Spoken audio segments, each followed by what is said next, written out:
নমস্কার। 2026 মে, বৃশ্চিক রাশি, বৃশ্চিক লগ্ন। বৃশ্চিক রাশি, বৃশ্চিক লগ্নের জাতক জাতিকাদের 2026-এর মে মাসের মাসভিত্তিক রাশিফল। সাইন স্করপিও এবং জুডিয়েক, ন্যাচারাল জুডিয়েকে 8th হাউস বা অষ্টম ঘর। যাদের অ্যাসেন্ডেন্ট বা লগ্ন স্করপিও বা বৃশ্চিক, যাদের মুন সাইন বা চন্দ্র রাশি স্করপিও বা বৃশ্চিক, তাদের জন্য মূলত আজকের আমার এই ভিডিওটি অত্যন্ত গুরুত্বপূর্ণ।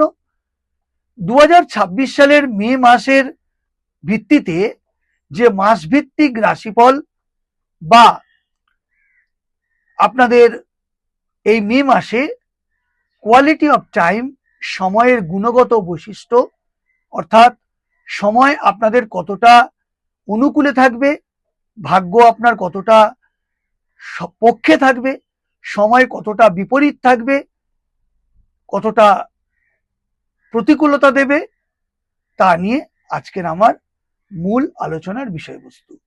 তো বন্ধুরা, বৃশ্চিক রাশি, বৃশ্চিক লগ্নের জাতক জাতিকাদের 2026 সালের মে মাসের মাসভিত্তিক রাশিফল বা গ্রহদের গোচর বা সঞ্চার ফল জানতে গেলে বা বুঝতে গেলে প্রথমে আমাদের যেটা দেখতে হবে, এই মে 2026 সাপেক্ষে সৌরমণ্ডলে বৃশ্চিক রাশি, বৃশ্চিক লগ্নের সাপেক্ষে গ্রহদের গোচর, সঞ্চার, মুভমেন্ট কি তৈরি হচ্ছে, সেটাই হলো জ্যোতিষীর ভাষায় গোচর ফল, সঞ্চার ফল বা রাশিফল।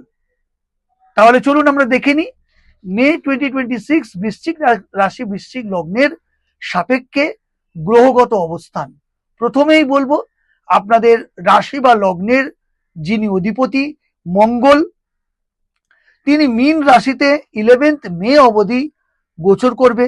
11th মে মেষ রাশি ত্যাগ করে বৃষ রাশিতে প্রবেশ করবে।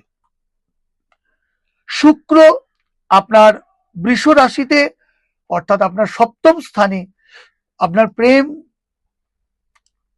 ভালোবাসা, লাভ, রিলেশনশিপ এবং দাম্পত্য জীবনের ঘর, যেটা হচ্ছে 7th হাউস, সেখানে 14th মে অবধি শুক্র থাকছে। তারপর চলে আসছে আপনার অষ্টমী, অর্থাৎ আপনার রোগ, ঋণ, আয়ু ইত্যাদি, সেই ঘরে প্রবেশ করছে। শনি আপনার মীন রাশিতে পুরো মাসটা অবস্থান করবে। রাহু কুম্ভ রাশিতে পুরো মাসটা অবস্থান করবে। কেতু সিংহ রাশিতে পুরো মাসটা অবস্থান করবে। রবি মেষ রাশিতে 15ই মে অবধি থাকবে। 15ই মে থেকে আবার বৃষ রাশিতে প্রবেশ করবে। বুধ মেষ রাশিতে 14th মে অবধি থাকবে। 14th মে থেকে বৃষ রাশিতে প্রবেশ করবে এবং সেখানে 29th মে 2026 অবধি অবস্থান করবে। তারপরে সে চলে যাবে মিথুন রাশিতে। আর মিথুন রাশিতে পুরো মাসটা আগের থেকে বৃহস্পতি অবস্থান করছে। সেখানে শুক্রের ক্লোজ প্রক্সিমিটি হবে এবং 29শে মে কিন্তু বুধ এসে সহ অবস্থান করবে। তাই 8th হাউস অর্থাৎ অষ্টম ঘর আপনাদের এই মে মাসে হেভি হতে চলেছে। অষ্টম ঘরে একাধিক গ্রহের সহ অবস্থান আপনার এই মাসিক রাশিফলে কিন্তু অনেকটাই প্রভাব ফেলবে। তাহলে বন্ধুরা, এহেন গ্রহ অবস্থান বা গ্রহ সঞ্চার বা গ্রহদের মুভমেন্টের ফলে আপনাদের রাশিফল কি হতে চলেছে। প্রথমে যদি আমরা হেলথের দিকে তাকাই, হেলথ পার্ট বা স্বাস্থ্য পার্টে প্রথম দুটো সপ্তাহ কিন্তু ইনজুরি, সার্জারি, রক্তপাত, hypertension, high blood pressure, উচ্চ রক্তচাপ, দেহের নিম্ন অঙ্গে অর্থাৎ নিচের পাটে চোট, আঘাত, রক্তপাত ইত্যাদি কিন্তু হতে পারে। এবং অষ্টম স্থানে যেহেতু শুক্র অবস্থান করছে, বৃহস্পতি পুরো মাসটা অবস্থান করছে, তাহলে কিন্তু বন্ধুরা আপনাদের লিভার খাওয়া, আহার বিহার, খান পান অর্থাৎ আপনারা খাদ্যের কু অভ্যাস, ফাস্টফুড অতিরিক্ত খাওয়া ইত্যাদি যদি বর্জন না করেন, নজর না দেন, সতর্ক না হন, তাহলে কিন্তু লিভারের সমস্যা, হজমের সমস্যা, ইনসোমনিয়া, রাতে ঘুমের সমস্যা, চোখের সমস্যা ইত্যাদি কিন্তু হতে পারে। তাই স্বাস্থ্যের হেলথ পার্টে আপনাদের এক্সট্রা নজর বা সতর্ক থাকা প্রয়োজন।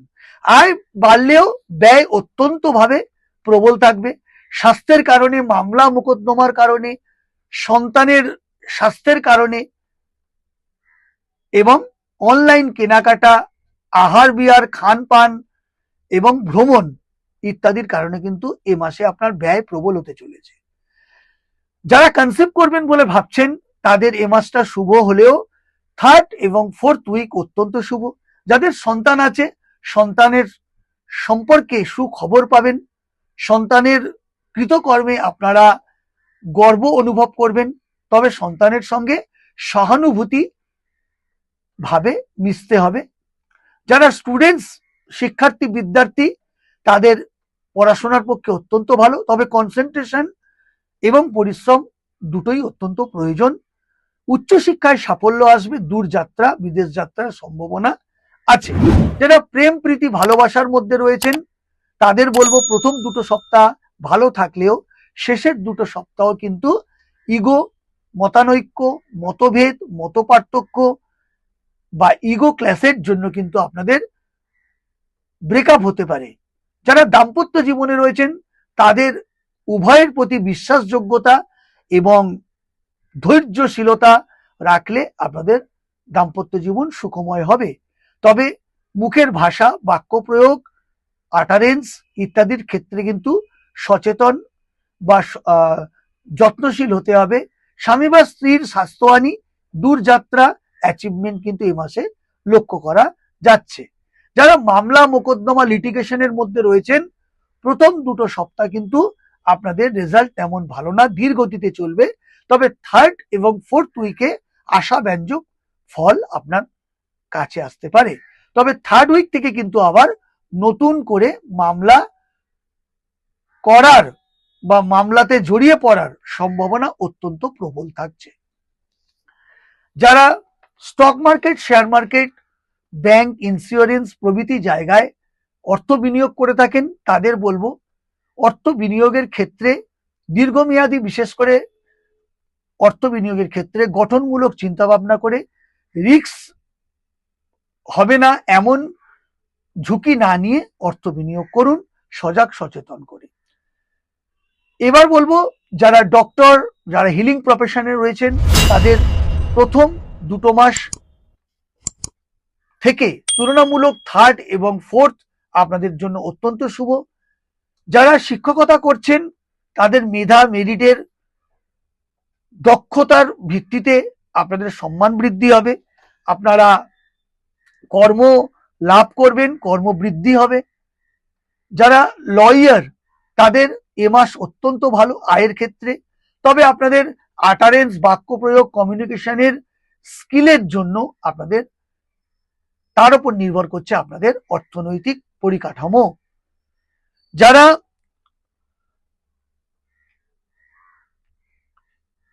পিতামাতা আছেন, যাদের বয়স্ক পিতামাতা, তাদের বলবো মায়ের স্বাস্থ্যের দিকে বিশেষ করে নজর দিতে হবে, পরিবারের প্রতি আপনার দায়িত্বশীল হতে হবে। বিশেষ করে যারা বিয়ে করবেন বলে ভাবছেন এ মাসে তাদের কিন্তু পজিটিভ একটা কথাবার্তা তৈরি হবে বা বিয়ের পিড়িতে বসবেন। যারা রিলেশনশিপে আছেন আগেই বলেছি প্রেমে গভীরতা থাকলেও কিন্তু ইগো ক্ল্যাশ হতে পারে, ট্রাস্ট রাখা অত্যন্ত প্রয়োজন। এ মাসে সম্পত্তি কেনা বা বেচার একটা সুযোগ থাকছে, তবে ইনহেরিটেন্সের ক্ষেত্রে পৈতৃক সম্পত্তি লাভ হতে পারে, প্রপার্টি কেনা বেচার যোগ রয়েছে, তবে প্রপার্টির পেপার বা সই সাবুদের ক্ষেত্রে সতর্কভাবে আপনাদের করতে হবে। যারা সরকারি চাকরি করছেন তাদের বলবো চাকরিতে, বেসরকারি চাকরির ক্ষেত্রে প্রমোশন হতে পারে, সরকারি চাকরির ক্ষেত্রে প্রথম দুটো সপ্তাহ প্রশাসনিক ঝামেলা বা একটা বিড়ম্বনার মধ্যে আপনাদের থাকতে হতে পারে। যারা জব সার্চ করছেন তাদের থার্ড এবং ফোর্থ উইক খুব আদর্শ সময় নতুন চাকরি বা জব পাওয়ার ক্ষেত্রে। যারা ভ্রমণ পিপাসু মানুষ, দূরের ভ্রমণ বা বিদেশ যোগ কিন্তু এখানে দেখা যাচ্ছে। আবার কর্মসূত্রেও কিন্তু আপনাদের দূর যাত্রা হতে পারে। এছাড়া যারা লোনের ব্যাপারে ভাবছেন, লোন কিন্তু এ মাসে আপনাদের স্যাংশন হবে। তবে যারা আগের থেকে লোন নিয়ে পরিশোধ করতে পারছেন না, সমস্যায় রয়েছেন, তাদের ক্ষেত্রে বলবো থার্ড এবং ফোর্থ উইকে টেবিল টকিং, মুখোমুখি বসে সমস্যার সমাধান একটা তৈরি হতে চলেছে। এ মাসে আপনার শত্রু আপনার কাছে পরাজিত হবে, তবে আপনাদের পিঠ পিছে ষড়যন্ত্র কিন্তু একটা চলতে থাকবে। বয়সে ভাই বোনদের সঙ্গে সম্পর্ক আপনাদের ভালো থাকবে, তাদের সহযোগিতা ও সাপোর্ট পেতে চলেছেন।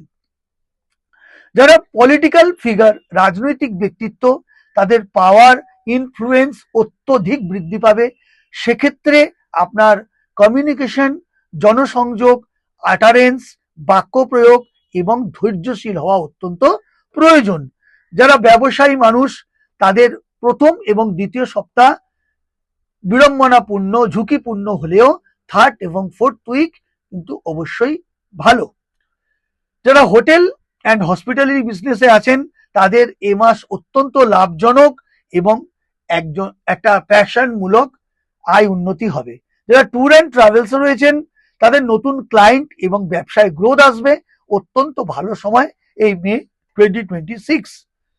আপনাদের জন্য কয়েকটা শুভ রং, সিগনিফিকেন্ট রং যা আপনার প্রতিকার হিসাবে ভীষণ কাজে আসবে, তা হলো লাল, মেরুন এবং কালো। শুভ সংখ্যা 9 এবং 18। কয়েকটা সিগনিফিকেন্ট ডেট বা তারিখ আপনাদের বলবো, যেটা আপনাদের প্রাত্যহিক জীবনে অত্যন্ত ফলদায়ক হবে। যেমন 3 তারিখ, 9 তারিখ, 14 তারিখ, 18 তারিখ, 22 তারিখ এবং 27 তারিখ। পরিশেষে একটাই কথা বলবো, মঙ্গলবার হনুমানজির পুজো করুন, হনুমান চালিসা পাঠ করুন, ঘিয়ের প্রদীপ জ্বালান, লাল রং ব্যবহার করুন, রাগ বা ক্রোধকে নিয়ন্ত্রণে রাখুন। মে 2026 বৃশ্চিক রাশির জন্য শক্তিশালী সময়। সাহসী সিদ্ধান্ত নিলে বড় সাফল্য চোখে পড়ার মতো হবে। নমস্কার।